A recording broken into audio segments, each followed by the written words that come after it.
Hi guys, it is Kate, the Almost Book Doctor, and welcome to my channel. Today I'm going to be doing something slightly different. I feel like I say that every time that I make a new video. So,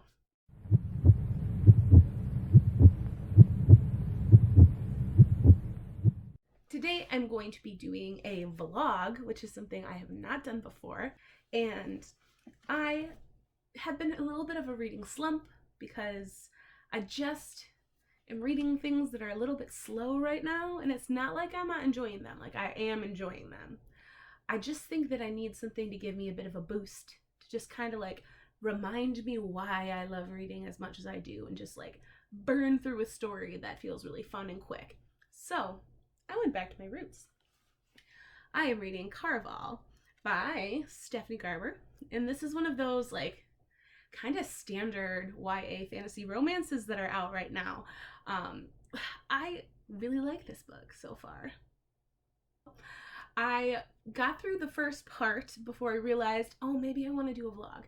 And so I stopped, and oh man, I really am enjoying this. So Caraval is the story of two sisters. We have Donatella and we have Scarlet, and they have a really terrible, horrible father that they're trying to escape from. And the oldest daughter, Scarlet, is getting married to a count, and that is how she is going to get her and her sister away from her evil father. But there's this magical, mysterious circus slash like carnivale, like Brazilian fair going on that happens once a year, and it's very mysterious, and it's a party, and you have to come by invitation only, and they receive invitation to this like week-long party exclusive thing. But it's not just any party, it's a game. So it's almost, at least what I can tell, it's like a locked room, sort of Agatha Christie-esque mystery, but instead of a room, it's an island. So I really am enjoying it so far. I haven't read anything like this in a long time. I don't usually read a lot of YA any longer because I read a ton when I was younger. But the thing that I'm most intrigued about this book is that everyone who I've heard talk about it says you can't trust anything. And they mean anything. Unreliable narrators, unreliable storytellers, everyone's lying to you. And apparently, even at the end of the book, you're like, what did I just read? So I'm all about this. Because you know that I love to scheme, and you know that I love to plot, and you know that I love to figure out what's going to happen next. So this book is split up into parts, and so I'm going to come back to you guys after I finish each part and see what I think is going to happen next. So I finished part 1, like I said, and we are about to enter into Caraval. And so, what is it titled?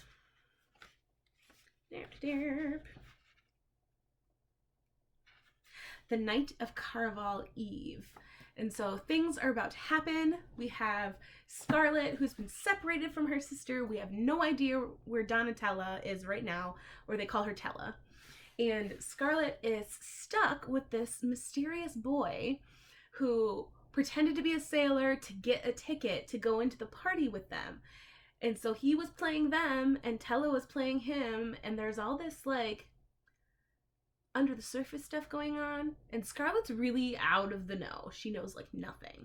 So this is written in third person, but it follows Scarlet. So we don't know what her sister's up to, and we don't know what this dude is up to, but there have already been some tried and true like fantasy romance tropes, like the I have to cut your corset off of you so that you can swim in the freezing water, and when I do it, I have to have my arms wrapped around you, and I'm half naked because we're in the water, and oh, it's just... And then you have the mysterious boy when they're dressed and on dry land with the like the look in his eye, like the gleaming, I'm up to no good look. And Scarlet's like, it's not gonna work on me, and he says, that's why it's so fun. So I'm ready for this, guys. I'm ready. And so I'm going to dig back in, and I will be back. All right. Julian. Julian is our man. He is our mystery sailor person who has apparently already been to Caraval before, and he wanted back in, and we don't know why, and he won't tell us why, because it's one of those I can't tell you or I'll have to kill you type things or something. This boy, so mysterious. So mysterious. I want to know what he's up to, because he is definitely, definitely our romantic interest. 100% romantic interest. Called it from the beginning. Just, it's gonna happen. And I'm here for it. But I don't, I feel like he has something to do with the circus master, the ringmaster. He's not really called that. He's legendary, or legend. His name is Legend. And he is the master of Caraval. And I feel like there's something going on between him and Julian. I don't know what it is, so we'll see. I'll be back to reading now.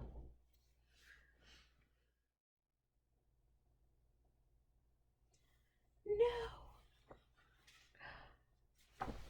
Okay, so found out a few things.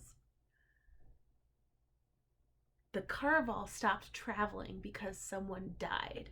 A woman died. This has to do with Julian. This has to have something to do with why he's coming back.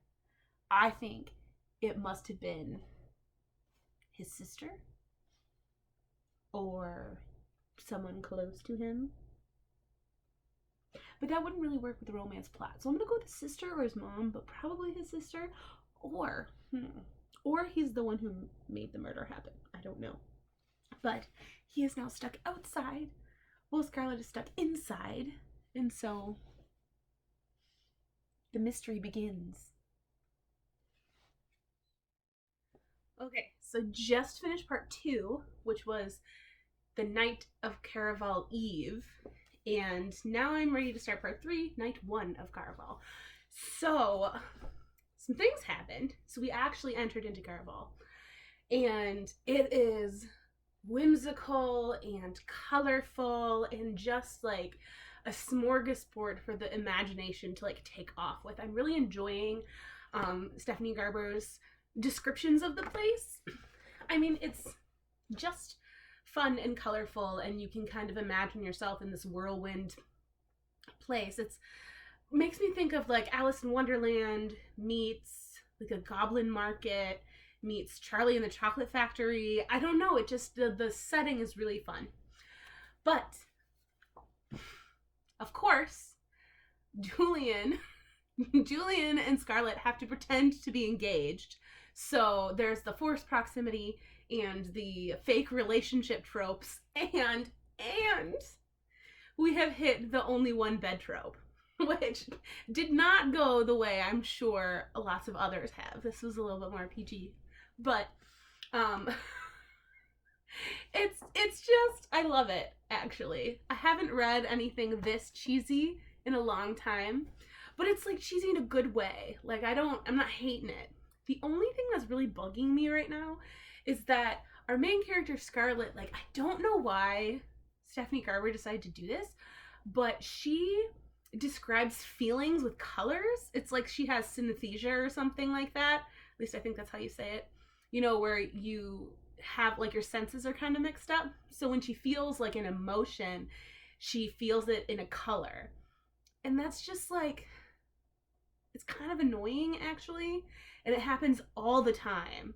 And so I kind of feel like what Stephanie Garber is doing with that is very similar to what Sarah J. Maas did in A Court of Thorns and Roses, where everything was jewels and stuff.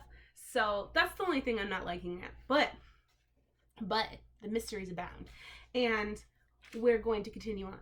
So I'll see you in a bit. So I forgot to mention that we met another boy.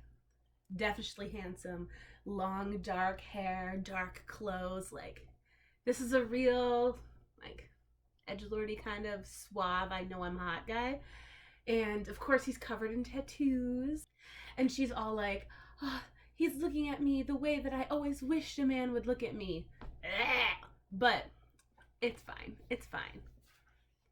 It's fine. Hi guys, good morning.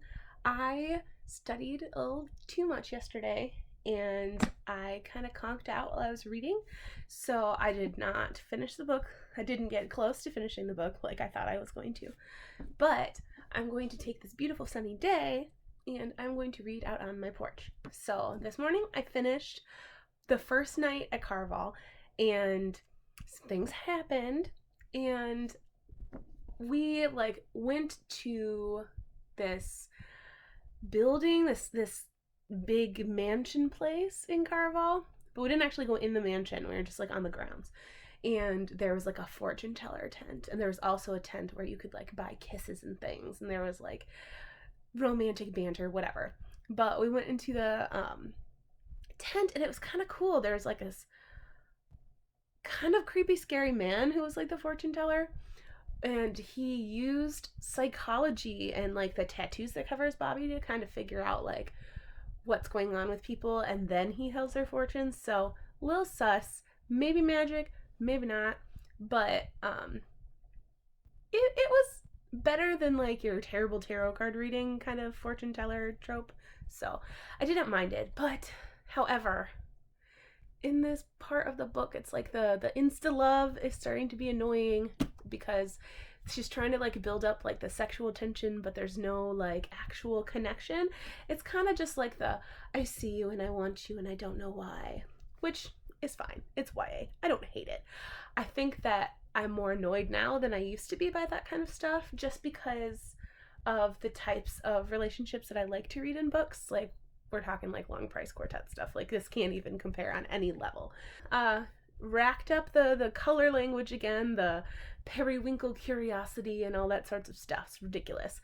But at the end, we got our first little glimpse of dangerous things and whether or not it's part of the game and it's all a charade, or is it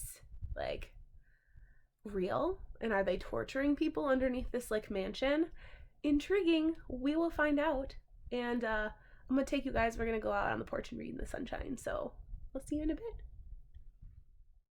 So this is my outside reading spot.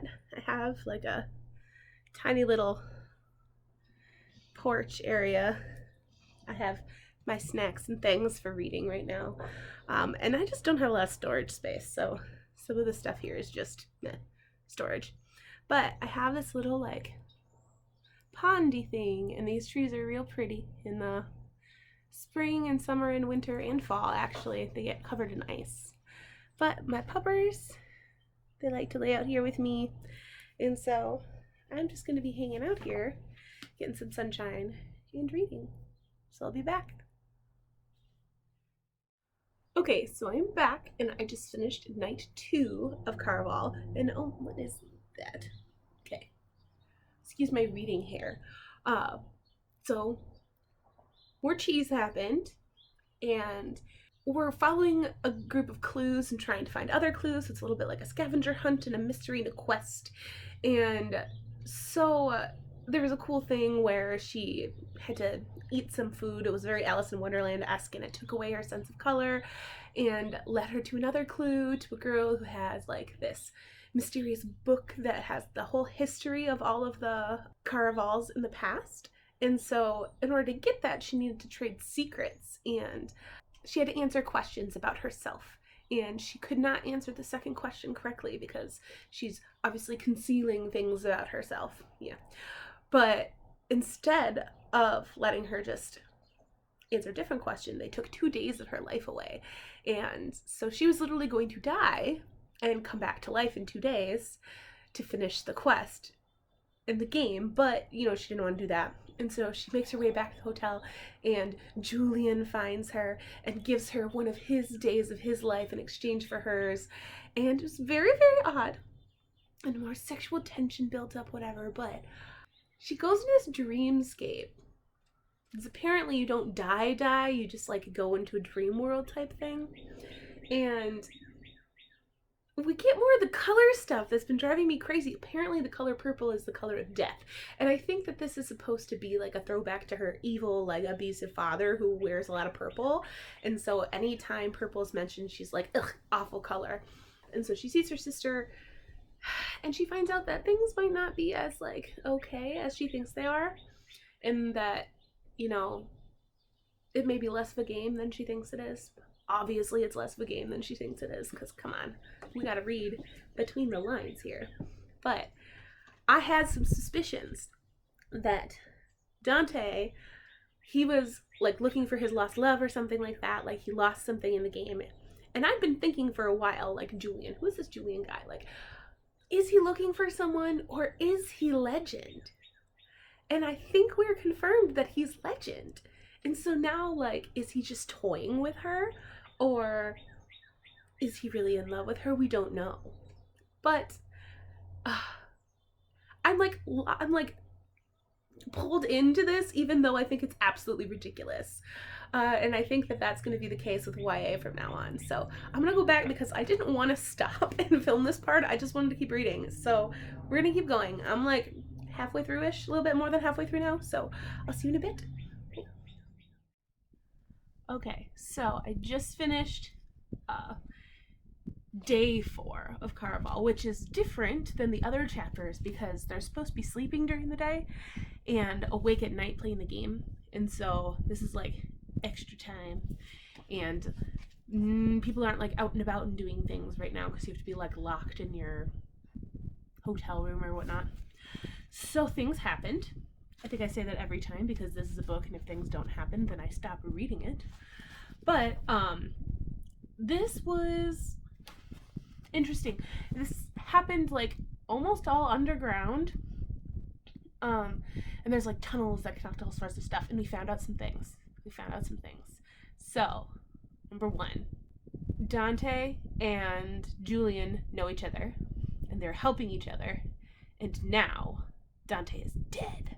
Like, dead, gone. And his sister is missing. And we found out that, number 1, Julian is not Legend, which it makes me happy because I didn't want him to be. So we found out that Julian is not Legend. Julian's sister, Rosa, she was the girl who was murdered.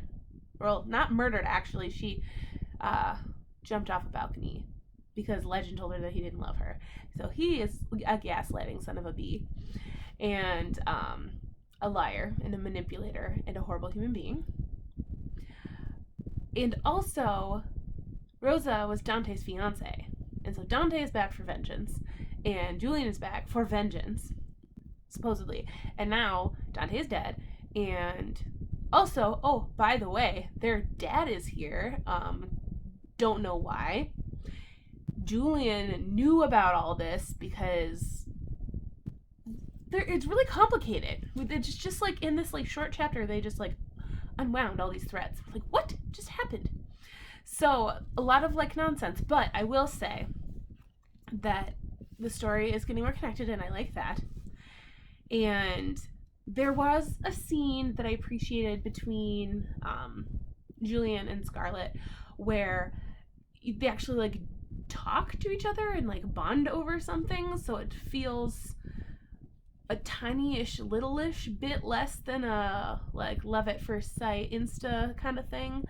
I mean, the Insta lust was there, and so they bonded, and she was like, I feel like I can trust him, and I'm like, okay, this is a little bit of the kind of stuff that I want, just a tiny little itty-bitty bit, so that makes me happy. But we're going into the 4th night, and stuff's gonna happen, man. Things are coming together. It's gonna be good, and I'm gonna finish reading.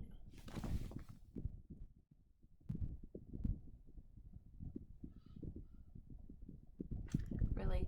Yeah, I was telling you, about the color thing. Scarlett had an emerald green premonition that she would make a discovery inside.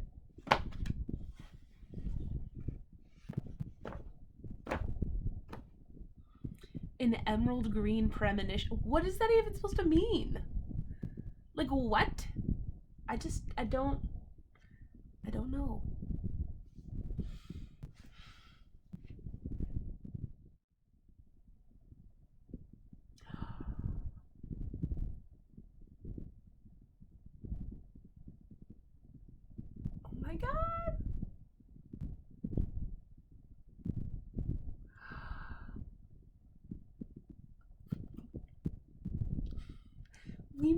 fiance in a very mic drop way. Oh my god.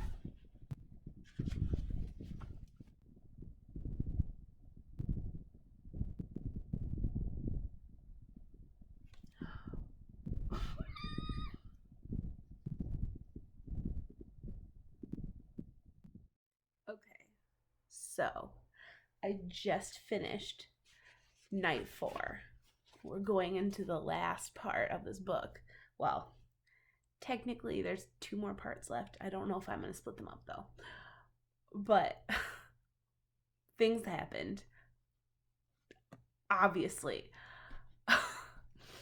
I'm very tired right now, which is why I sound like a crazy person, but I'm going to finish this because I'm not going to let it beat me.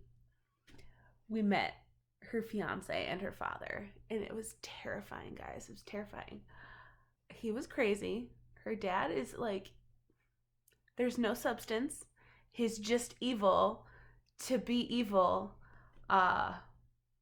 because their mother left, and that apparently turned him evil, or more evil than he was before. But we met him, we met her fiance, who is like evil but not evil. I don't know. He's like in league with his father.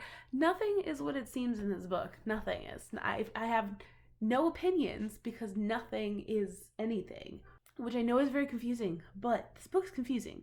It's like on 2 ends of the spectrum. So it's either really, really YA cheesy or like uncomfortably confusing. Like, just, there is a decent mystery here. She's made a decent mystery. But I am not sure she knows what she's doing with it. There's like the skeleton of a really great story, but she doesn't go into any of it with enough to really get out of it what the reader wants. Like the depth, there's no depth.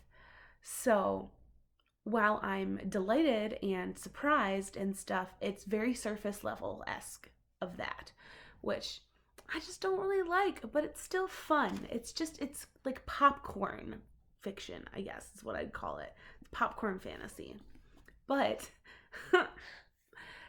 the action just went down, like some of the big consequences in the book did.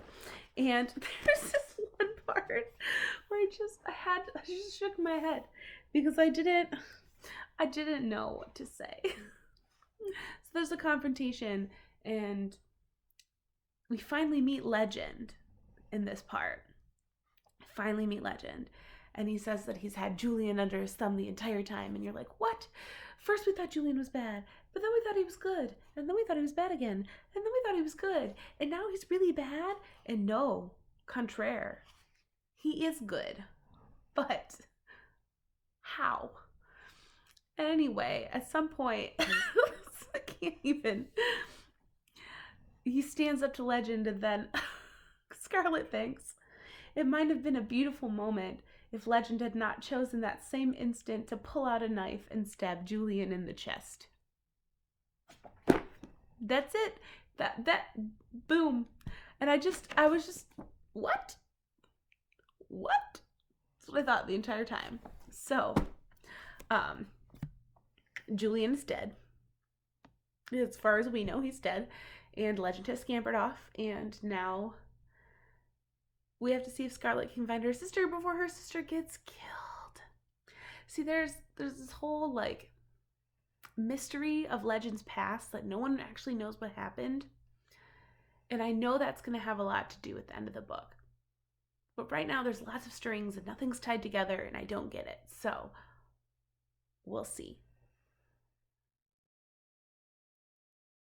Okay, hey guys, so I wanted to take like a day to kind of ponder my thoughts before I came back to wrap up Caraval, and I did not love it as much as I thought I was going to.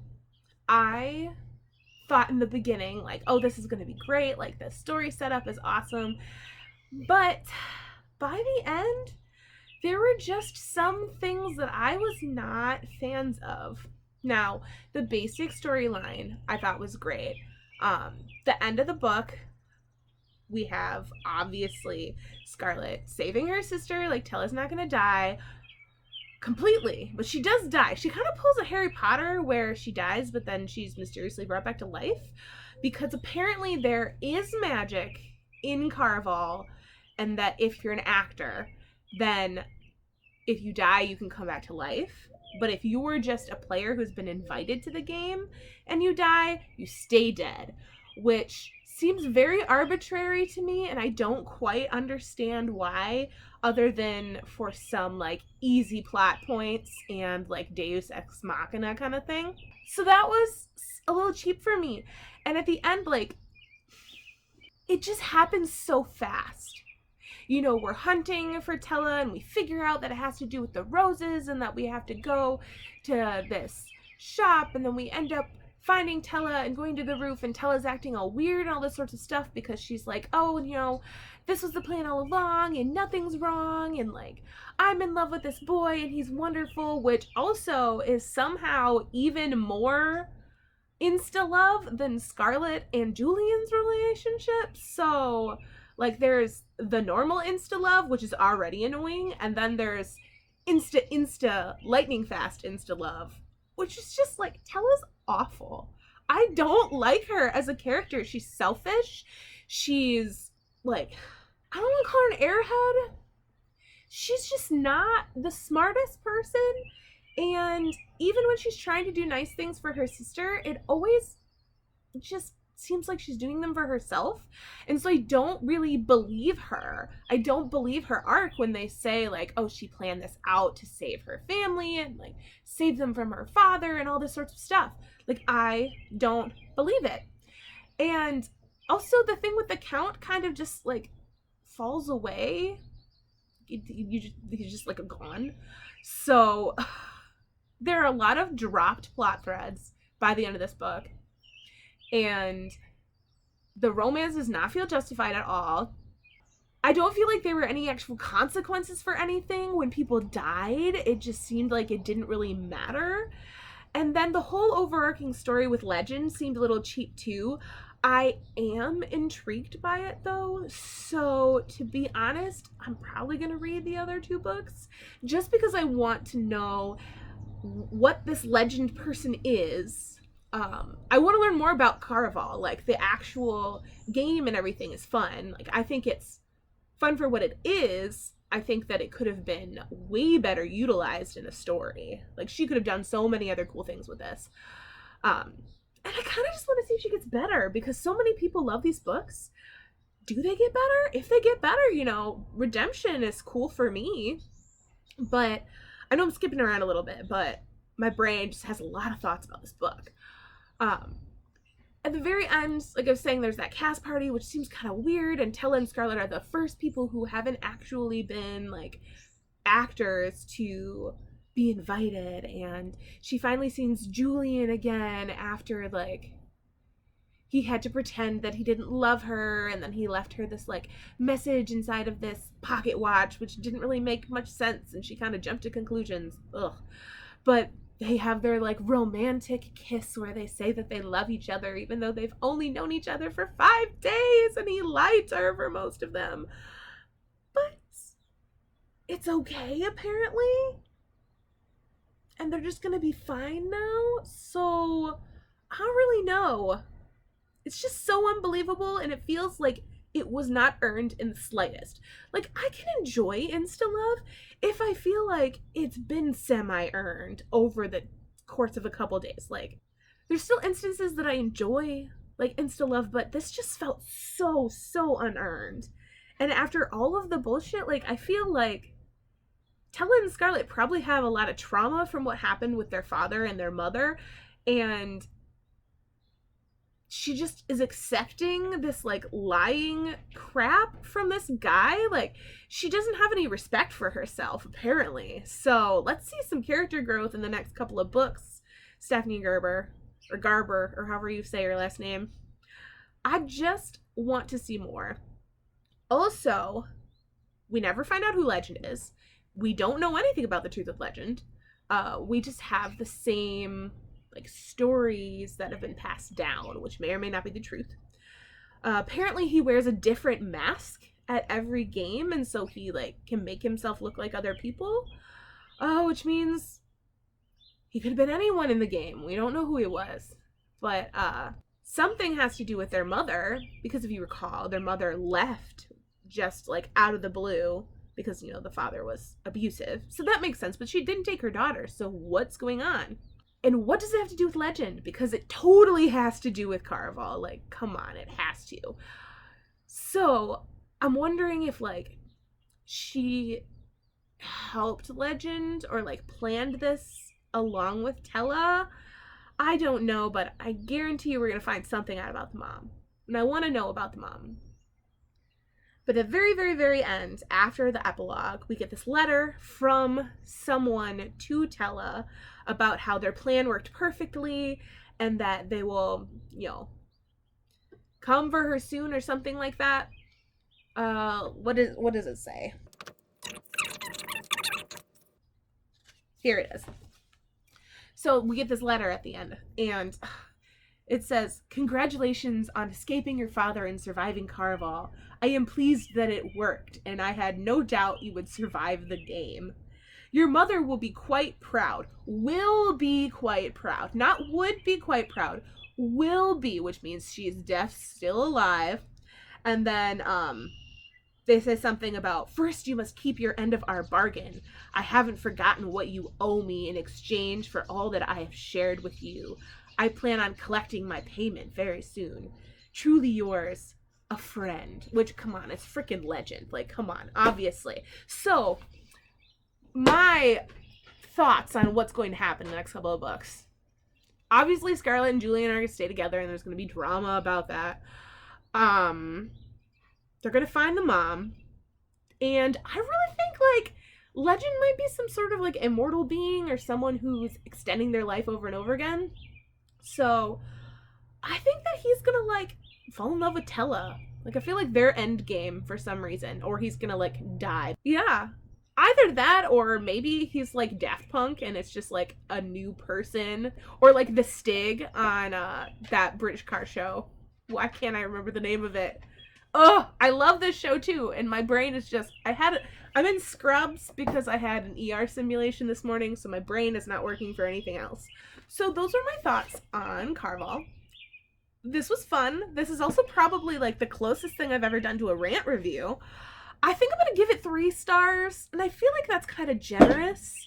So I will see if it gets any better, and I do plan on reading the other 2. I just might have to space it out and read something better in between. Let me know what you thought when you read Caraval and how it kind of ranks in your YA fantasy romance like list. Please like, comment, subscribe. I would be ever so grateful, and I hope you guys have a wonderful day. Bye.